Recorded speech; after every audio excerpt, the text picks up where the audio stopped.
Hello, ഞാൻ വാവ റോയി.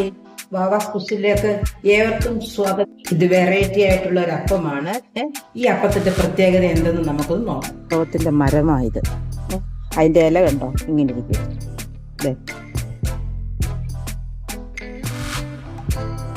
അതിന്റെ പൂ കണ്ടോ, ആ പൂ നമുക്കിങ്ങനെ കൊടുക്കും.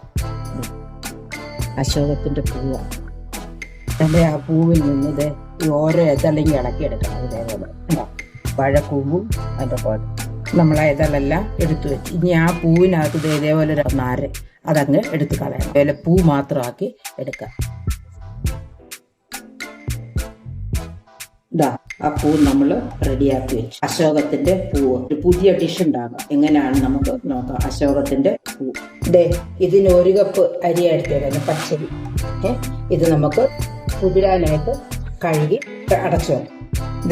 ആ അരി 6 മണിക്കൂർ കുതിർത്തതാണ്. നമുക്ക് ഈ മിക്സിയുടെ ജാറിലോട്ടിടാം. ഈ വീഡിയോ ആദ്യം മുതൽ അവസാനം വരെ ശ്രദ്ധയോടുകൂടി കാണണം. ഇതിനകത്ത് ഞാൻ 1-2 ടിപ്പ് പറയുന്നുണ്ട്. ഇപ്പം നമ്മൾ ഇതിനകത്ത് അരി ഇട്ടു. ഞാനകത്ത് ഇട്ടിരിക്കുന്ന ഐസ് വാട്ടറാണ്.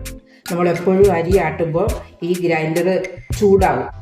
അന്നേരം നമ്മൾ ടാപ്പ് വാട്ടർ ഒഴിച്ചാൽ ഈ മാവ് ശരിക്കും നമ്മൾ ഉദ്ദേശിച്ച പോലെ പൊങ്ങിക്കെട്ടത്തില്ല. അതിന് നമ്മൾ ഐസ് വാട്ടർ ഒഴിച്ചു കൊടുക്കും. അതിന് വേണ്ടി പാകത്തിന് വെള്ളം ഒഴിച്ചു കൊടുക്കാം. പകുതി അരവ് വരെ ഒന്ന് അരച്ചുകൊണ്ട് വരാം. ഈ അരി നമ്മൾ പകുതി ഒന്ന് അരച്ചു.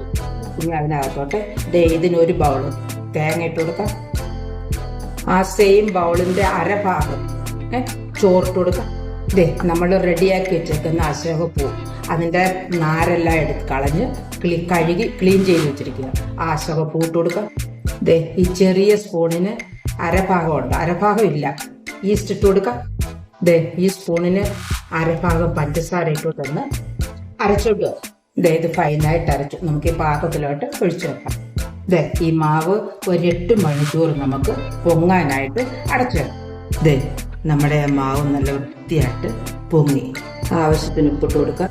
വൃത്തിയായിട്ടൊന്ന് ഇളക്കി ഈ അപ്പച്ചട്ടിയിൽ ഒരു മാവ് ഒന്നും ചുറ്റിച്ചെടുക്കാം. അടച്ച് വെച്ച് നല്ല സോഫ്റ്റ് ആയിട്ടുള്ള റെഡി. വീണ്ടും ഓയിൽ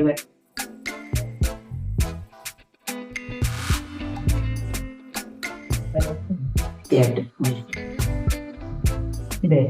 അശോകത്തിന്റെ പൂ വെച്ചുണ്ടാക്കിയ നല്ല സോഫ്റ്റ് അപ്പം. ഇഷ്ടപ്പെടുവാണെങ്കിൽ ലൈക്ക് ചെയ്യാനും ഷെയർ ചെയ്യാനും സബ്സ്ക്രൈബ് ചെയ്യാനും മറക്കരുത്. ഇനി ഇതേപോലെ നല്ലൊരു വെറൈറ്റി ഡിഷുമായി കടന്നു വരുന്നതിന് വരെ ഏവർക്കും താങ്ക്സ്.